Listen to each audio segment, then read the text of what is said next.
All right, Shalom. First and foremost, I want to give all glory, honor, and praise unto my power, Yahweh, Bahashem, Yahweh Shai, Bahashem, Rakak Wadash. Hey, Shalom to all you sincere hearted true believers. Right, today's lesson, I want to go into the fact that, right, serving the Lord is a privilege, right?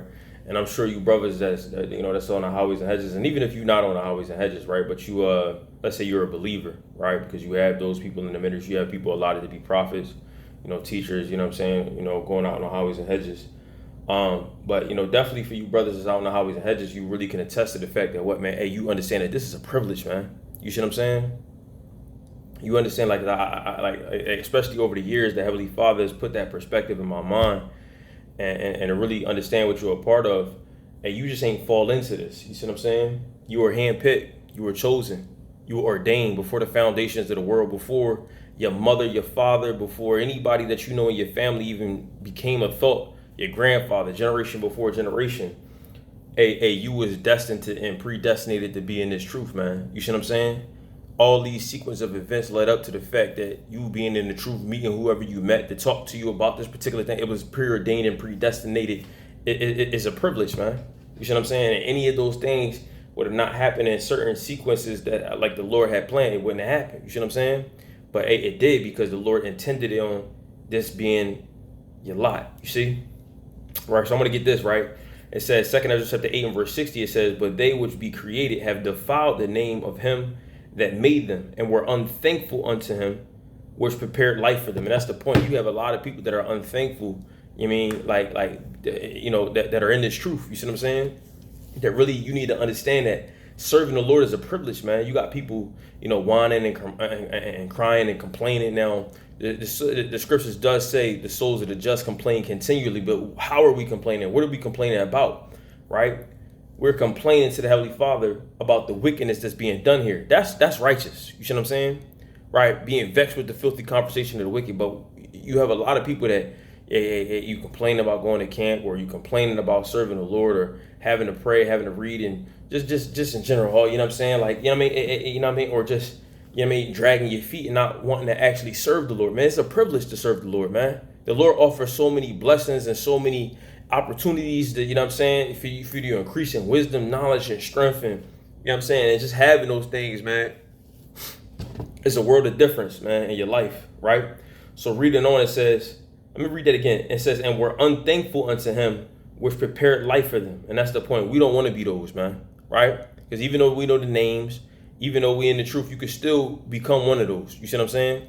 Sometimes we'll just apply that and say, oh, well, that's the people in the world. Yeah, that could be people in the truth as well that know the names, right? It says, "And therefore is my judgment now at hand.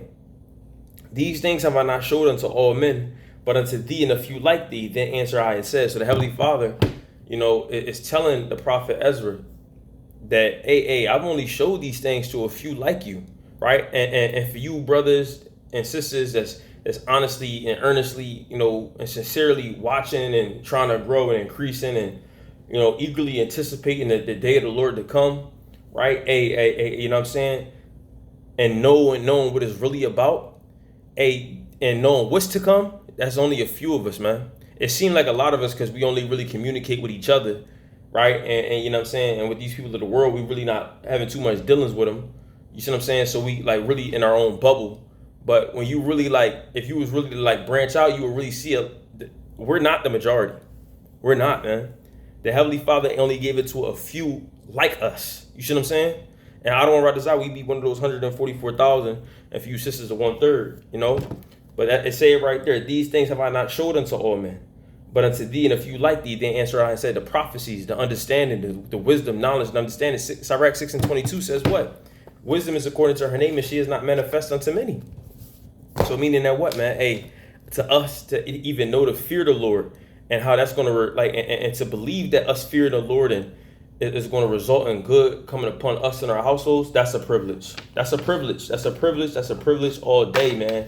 Right? Because we could be blinded to think that it holds no value. We don't believe that. You see what I'm saying? We wholeheartedly believe that fearing the Heavenly Father and serving him has value, and I'm telling you it do. And you have to look at it as such to truly value the Lord, man. And by doing that, the Lord gonna bless you, man. Promise you, you're gonna grow And wisdom, knowledge, and understanding, you're going to increase. You see what I'm saying? Right? Because you got to think about it like this, right? When you give somebody a gift, which this truth is a gift, right? This is a mercy. It's a mercy. Read 2 Corinthians 4:1. It's a mercy, right? Read Ephesians 2:8. It's a gift. When you give somebody a gift and they're thankful of that gift, and let's say you ain't even spent all this money on it, but you really like had a thought out gift and they appreciated it so much and were so thankful for it, would you not want to give them more? Would you not want to give them another gift? You will want to give them another gift, correct? That's the point, right? You will want to, you know what I'm saying? Hey, let me do some more, man. They appreciated that. Watch what I do. You know what I'm saying? Especially, let's say if it's your woman, which we are the woman of the Heavenly Father, right? We the bride. So, hey, let's speak about, let's use it in terms of your woman. Hey, you see your woman so humble, you know what I'm saying? And you ain't even got much to give, but you gave her this and she's so thankful for that, man. You feel what I'm saying? Hey, you went to go pick a flower out of the garden and you know what I'm saying, gave that to her and she just treated it like it was the most precious thing in the world. You gonna get her, bro, you gonna get that woman everything that you can give her, man. You see what I'm saying? You really gonna want to bless her. Plain and simple, right? And that's the same with us, right? That's the same with us. When we show the Heavenly Father, we're thankful and we understand that this is truly a privilege to serve you, Lord, right? How much more willing would the Heavenly Father be to give you more, man, right? To increase you, right? So mindset is everything, man, right?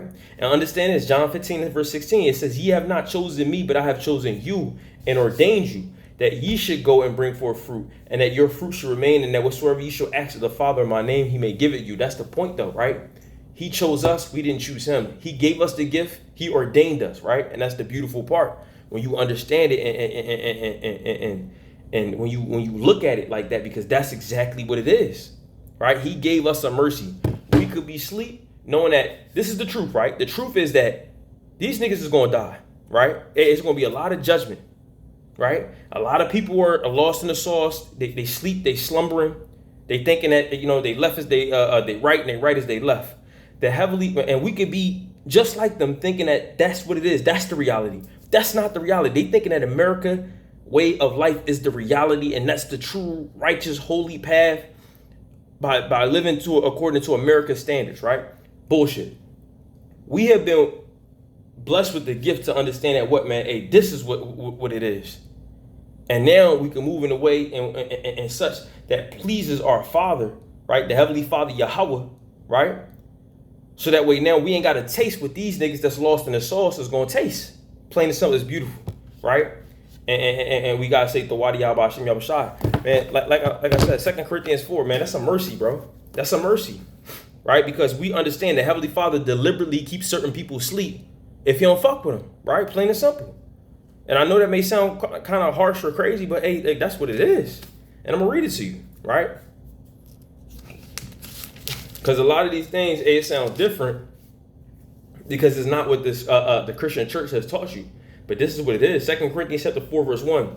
Therefore, seeing we have this ministry as we have received mercy, we faint not, but have renounced the hidden things of dishonesty, not walking in craftiness. So this is how we show the Lord that we thankful. Not walking in craftiness, dishonesty, nor handling the word of the Heavenly Father deceitfully. Right? It says, but by the manifestation of the truth, commending ourselves to every man's conscience in the sight of the Heavenly Father. So meaning that what, man, we doing right, bro. And a part of you show the Heavenly Father that you understand that this is a privilege, right? You understand that it is a privilege and it can be taken away. And that's the thing with a privilege. It can be taken away. You dig what I'm saying? So treat it as if it's a privilege, right? Show the Heavenly Father that you understand that it's a privilege, man, to serve him. The Wadi Yahweh Hashem Yahweh Shai for you know, everything that you got going. You know what I'm saying? Whether it's, you know what I'm saying, hard or whether it's, you know, it's good times or, you know what I'm saying, whatever, man. Hey, you thank the Lord for it, man. Right?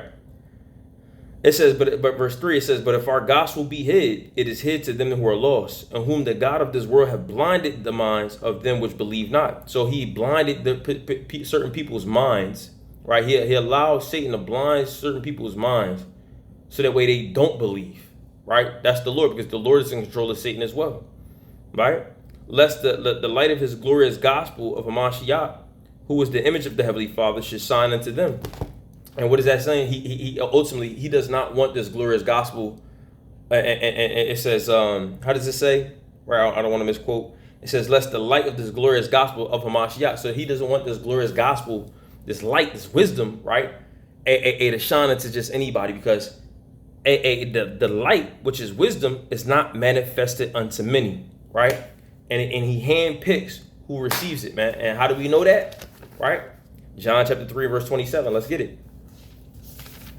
John chapter 3, verse 27.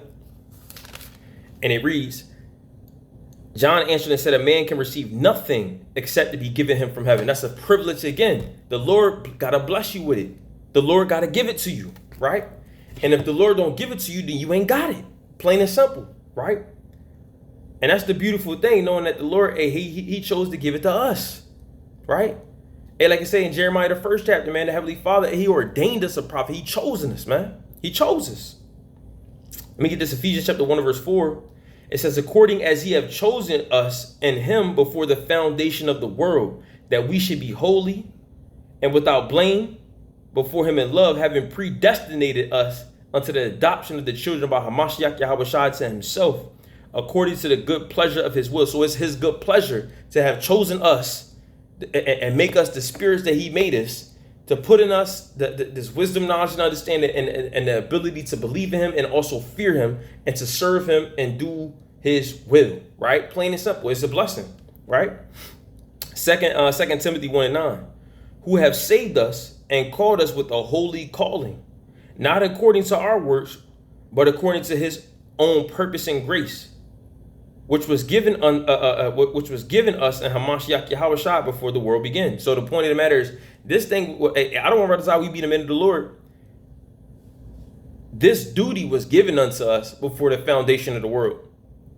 This duty, right? This calling, this holy calling, what was given unto us before the whole foundation of the world, before we even, became a thought, man.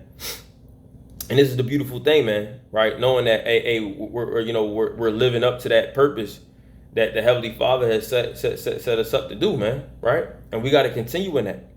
And that's how we show the Heavenly Father that we're thankful, right? Because we understand that this was not our doing of our own works, of our own will, of our own might, strength, right? John 6 and 44, no man can come to me except the Father which have sent me draw him. And the Heavenly Father drew us out of the world, right? Handpicked us, right? It says, and I will raise him up at the last day. John 6 and 65, it says, and he said, therefore said I unto you, that no man can come unto me except it were given unto him of my Father. And that's the point. So it shows you that, man, this is a privilege, man. And just like I said, man, just like any privilege, a privilege can be taken away. It's not a right. You ain't got the right. You see what I'm saying? You know what I mean? But the Heavenly Father, you know what I'm saying? Because if it was your right, everybody would have it, right? But the Heavenly Father, ultimately, he handpicks who he wants. And we just got to be thankful that, you know what I'm saying? We made the cut to even come into the truth. But now it's another part to it, right? Because it says, many are called, few are chosen. We want to be what? Those who are chosen. You see what I'm saying? We want to be those who are chosen to be what? The very elect, the 144,000 and the 1/3, the chosen of the chosen. All of our people are the chosen people, absolutely, right? The Heavenly Father is dealing with Israel. But there's a chosen out of the chosen, and that's the elect, and we want to be that. So like it says, many are called, few are chosen, right? And also how we show that we love, we appreciate you, Lord, is by giving diligence, right? Not taking month hiatuses, you know what I'm saying? Not going off, man, like, you know what I'm saying? Staying in, what the Lord wants us to do and wants us to be, man. Plain and simple. Dig me? What was I about to grab? I was about to grab one more. Yeah, it's a privilege, man. I was about to grab one more. I wanted that one too. But it's all good, right? It escapes me right now, but yeah, serving the Lord, man, is a privilege. We just got to be thankful that the Heavenly Father even picked us to, be in this truth, to give us this word. So with that, man, you know what I mean? I pray that all you sincere-hearted true believers were edified, were exhorted, and were comforted. And I want to give all glory, honor, and praise unto my power, Yahweh, Bahashem, Yahweh Shai, Bahashem, Rakak Wadash. And I say shalom to all you sincere, the true believers. Hey, may y'all keep fighting and may y'all keep pushing, man. Hey, shalom.